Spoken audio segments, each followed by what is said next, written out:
नमस्कार।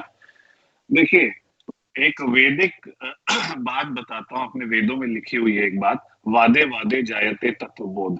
वाद और विवाद से ही तत्वबोध, वो रस निकल के आता है। लोकतंत्र की खूबी होती है वाद और विवाद होना, ये हमारे वेदों में लिखा हुआ है। भारतीय जनता पार्टी को इसमें विश्वास नहीं है क्योंकि वो लोकतंत्र में नहीं, वो तो वैसे भी मोदी तंत्र में विश्वास रखती है। दुनिया इस बात को तो जानती ही है। किस प्रकार से ऑपरेशन लोटस करके कैसे कैसे अलग अलग राज्यों में, जहां आपके 2 विधायक है, 3 विधायक है, एक भी विधायक नहीं है, आप वहां पे जाके जनमत का अपमान करके वहां पे अपनी सरकार बनाते हो। आप किस लोकतंत्र की बात करते हो?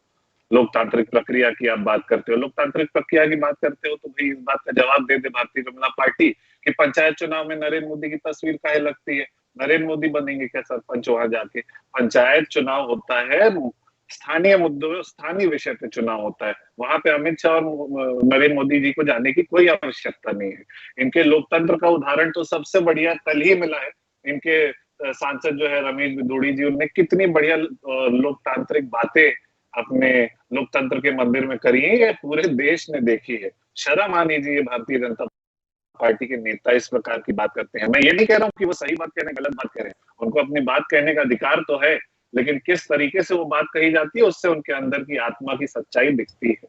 और जहां तक कांग्रेस पार्टी की आप बात करते हैं, तो मैं उसका भी जवाब देता हूं आपको कि हमारा तंत्र, हमारा लोकतंत्र, हमारा जनतंत्र किस प्रकार का है।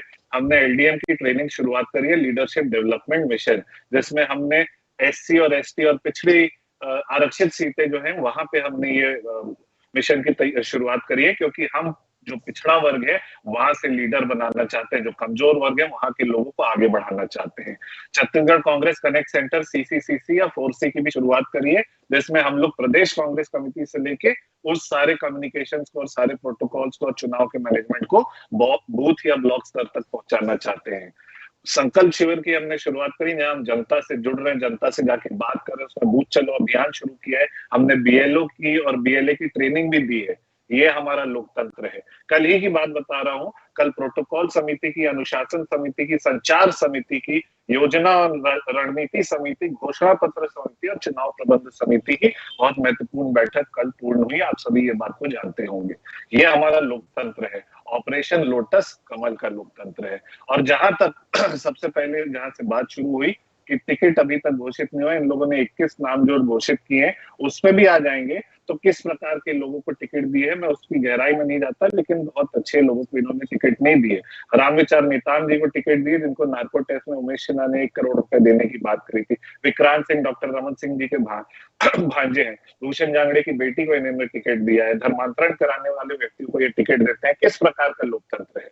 और जहां तक सवाल उठता है कि मॉरल कोड ऑफ कंडक्ट लगने के पहले या बाद में कांग्रेस की टिकटें की घोषणा कब होती है, तो मैं आपको एक दो लाइनें सुनाना चाहूंगा।